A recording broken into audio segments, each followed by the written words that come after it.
They say silence kills in the cockpit. But for Cadet Norah Bell, silence spoke louder than any alarm ever could. While 20 officers argued over scrambled data from a crashed T-6 Texan, she stood in the doorway 5-4, barely noticeable, looking like she'd wandered into the wrong briefing. Then Colonel Walker read her call sign aloud. Echo 9. The room went dead silent, because everyone in the Air Force knew that name. They just never expected it to belong to her. This is the story of the quietest warrior who ever saved lives at 10,000 feet, the cadet who could hear what machines were screaming when no one else could, and the emergency that proved why legends aren't always loud. It was 7:15 a.m. at Randolph Air Force Base, and the briefing room already felt like a pressure cooker about to blow. Coffee steamed, tempers simmered. Senior officers crowded around cluttered tables, voices layering over each other as they dissected the crash. A T-6 Texan 2 had gone down 2 days ago, during what should have been a routine training flight. No casualties, thank God, but the telemetry was scrambled, the black box damaged,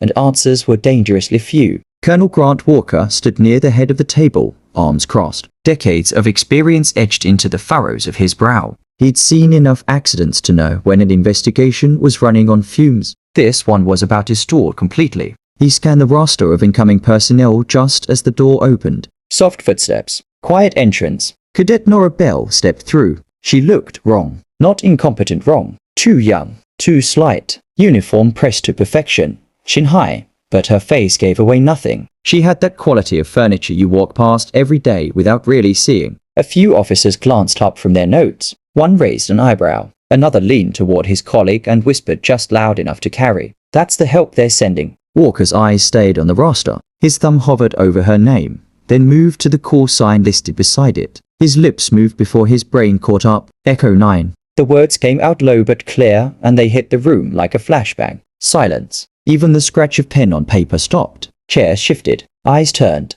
The whispering died instantly. Walker finally looked up. He stared at Norah longer than he probably should have, expression neutral but cautious. He hadn't expected that call sign, and from the way the room reacted, neither had anyone else. He knew the name. Everyone did. It was passed around in maintenance hangars, murmured by night crews during long shifts. A name that showed up in after-action reports usually, with redacted lines and unofficial footnotes, but never attached to a cadet. Norah didn't say a word, didn't flinch, didn't offer an explanation. She just stood there, waiting.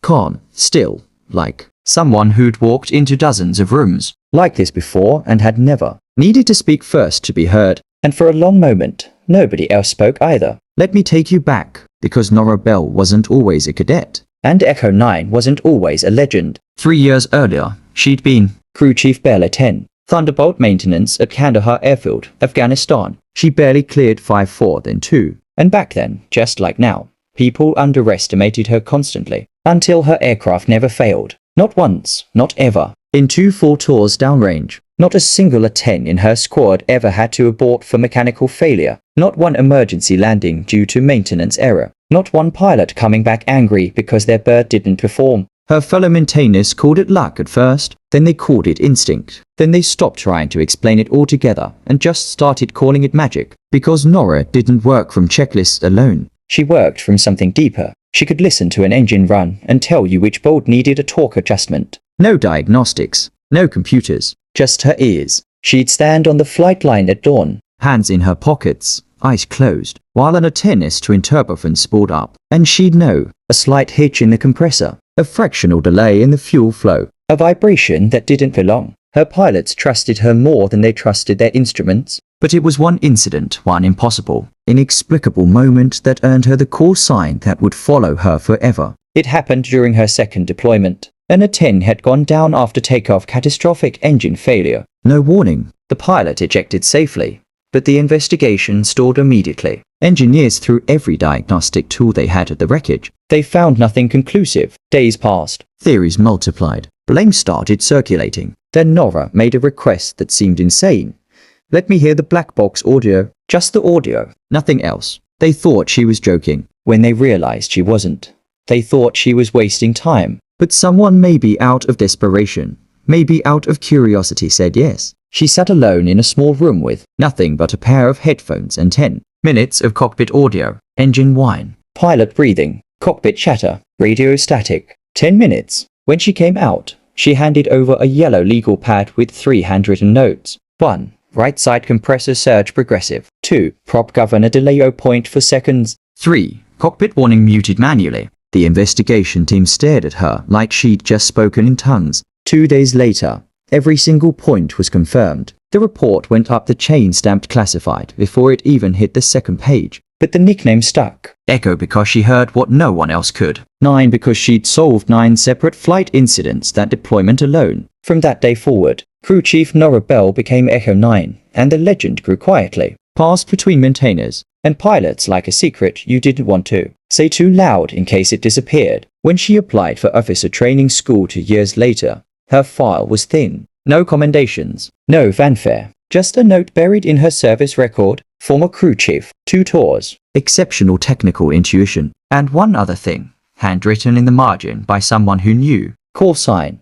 Echo 9, handle with care. It was supposed to be routine. A clear morning, just past 8:30 am, when Norah climbed into the back seat of a T-6 Texan 2, the sortie was standard, an hour of maneuvers, pattern work. Then back for debrief. Her instructor, Captain Mahoney, was a sharp flyer, confident, experienced. The kind of pilot who tested students with silence instead of critique. He gave her a nod through the rearview mirror, adjusted his headset, and called tower for clearance. She responded calmly, checklist memorized down to the finger motion. It was supposed to be just another step in training. They were 20 minutes into the flight, cruising west of the base, when Norah heard it. A slight shift in pitch, a vibration through the airframe that didn't match the usual prop wash. Subtle, almost nothing. Then came the drop, oil pressure sliding low fast. Mahoney noticed it too. He tapped the gauge, squinted, then keyed the radio. His voice stayed calm, but she could hear the edge creeping in. Randolph Tower. This is Texan for 102 RTB. Caution light flickering. He began a slow bank back toward base. Norah scanned the panel again, but her eyes weren't on the lights. She was listening. The prop didn't sound like cavitation. It didn't sound like a fluid leak. It sounded offbeat, like timing had slipped, or something deeper had cracked loose. They leveled off and began their descent. At 2,500 feet, Mahoney's voice cut off mid-sentence. She looked forward and saw his helmet tilt. One hand still on the throttle, the other limp. He wasn't responding. Norah acted instantly. She keyed the intercom.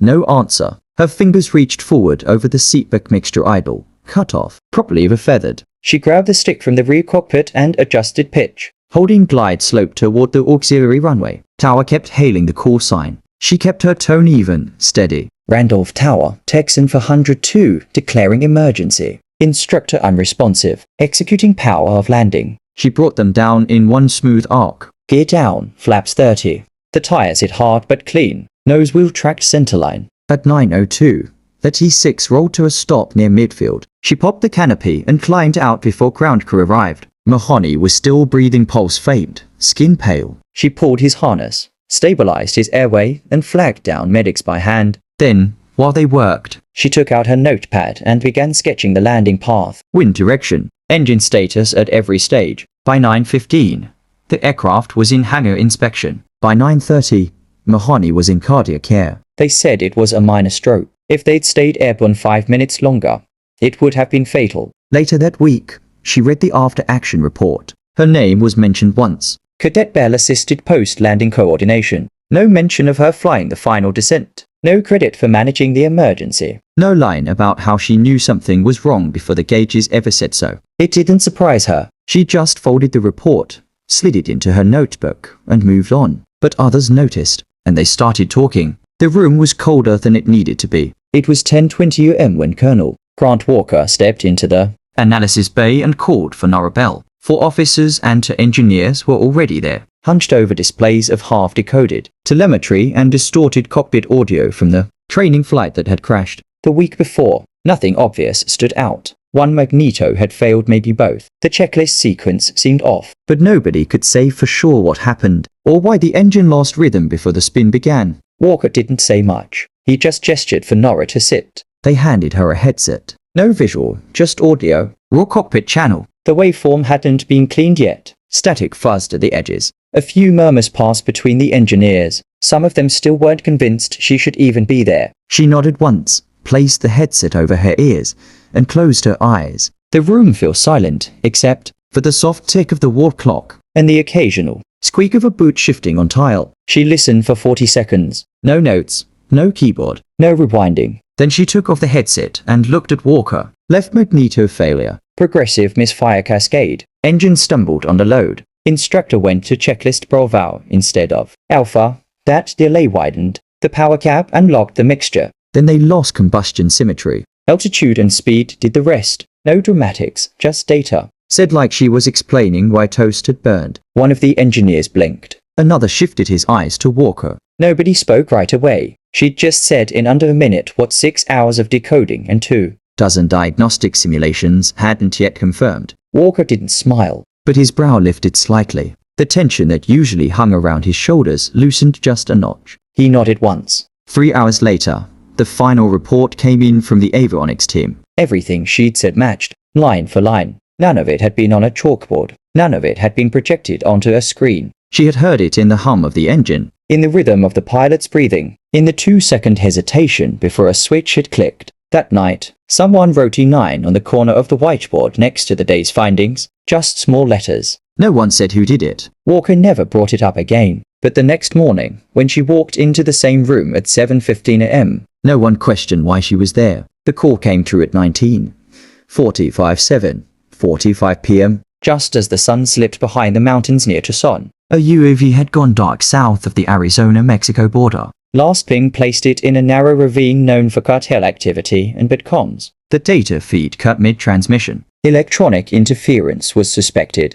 Colonel Walker didn't wait. The site was too remote and too hot to wait for a full diagnostics team. He pointed at Norah Bell's name without hesitation. She was on the next bird out, riding with the quick reaction force on a R-60 Blackhawk. Headed south under red cabin lights and low chatter. They touched down outside. Create 10 seconds NV 4567, 9984 around 2030. The air was dry and thick with dust. Night vision turned the desert into a pale green blur. The moment boots hit dirt, a crack echoed from the ridge. Contact left. Small arms fire. 2 shooters. Across the border, well placed, disciplined. The team scattered for cover. Staff Sergeant Harris, the team led, took a round in the thigh and went down hard. That's when Norah moved. She didn't panic. She didn't freeze. She took a knee behind a boulder, pulled the sat map from Harris's vest, and drew in coordinates from memory. She'd been studying the grid since lift of the ravine walls. The likely blind spots.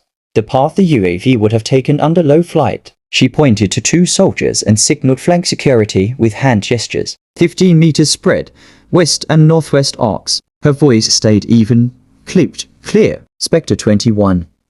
This is Echo 9. Grid 10 seconds NV 4586. 9963. Visual on active fire. Requesting immediate close air support. Danger close 10 meters. Red smoke pending. There was a pause. Then acknowledgement from an A-10 orbiting north already on alert. Norah pulled a red smoke grenade, popped it uphill, and watched it bloom against the rocks. Wind was 5 knots northeast. She factored it in without thinking. The A-10's first pass came at 2043. 30mm. Rounds drew across the ridge, precise, tight, loud enough to shake your teeth. The shooters never fired again. For the next 10 minutes, Norah coordinated sweeps with the A-10 pilot, confirming heat signatures, clearing approach lanes. She relayed positions, called movement shifts, and kept her squad tight. No one else had to speak. She ran the net. At 2106, the area was declared clear. Casualty 1. Non-life-threatening. Drone debris located. Loss of equipment 0.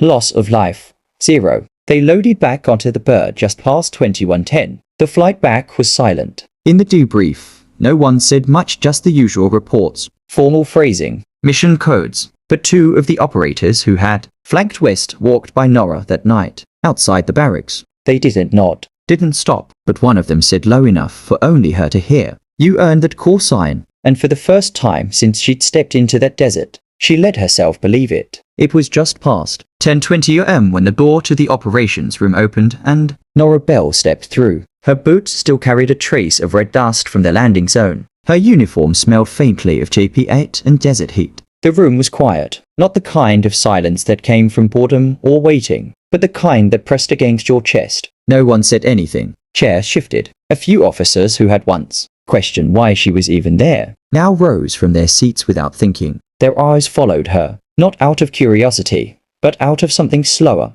heavier. Respect. Colonel Walker stood at the head of the table, arms crossed, eyes steady. He didn't offer a nod. He didn't smile. He just studied her for a long second, as if weighing what had changed between the last time she walked into that room and now. She didn't flinch, didn't break eye contact. He spoke only once. You brought them all home. That was it. No debrief, no applause, no handshake. The statement hung there sharp and simple. Every head in the room stayed still. No one dared break the quiet. Norah gave a slow nod. Nothing dramatic, just enough to acknowledge what had been said, what had been earned. Then she turned, stepped back through the doorway, and left them in that silence. And none of them sat down until she was gone. It started small, just a faint line scratch on the back of a helmet.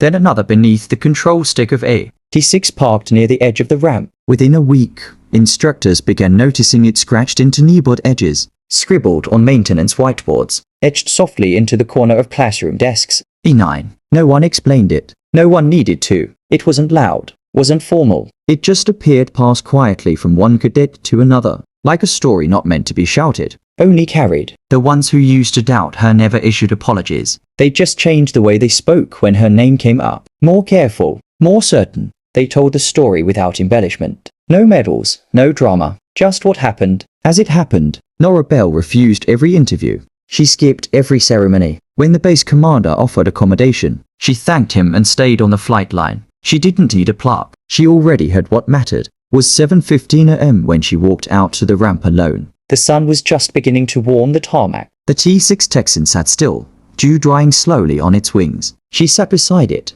headset in her lap, wiping the lenses with slow, even care. She didn't look up, didn't smile, didn't say a word, but the thought came anyway, soft and steady. They only remember the loud ones, but it's the quiet who save lives. Echo 9 never became a household name. You won't find her on magazine covers or in Hollywood movies. But ask any pilot who flew out of Randolph between 2024 and 2026, and they'll tell you the same thing. There was this cadet, barely said a word, but when things went wrong, she was the one you wanted in the seat. Legends aren't always loud. Sometimes they're 5'4", standing in the back of the room, listening to what no one else can hear. If this story inspired you, hit that like button and subscribe to Silent Warriors, because the best heroes are the ones you never see coming. Until next time, stay quiet, stay deadly, stay legendary.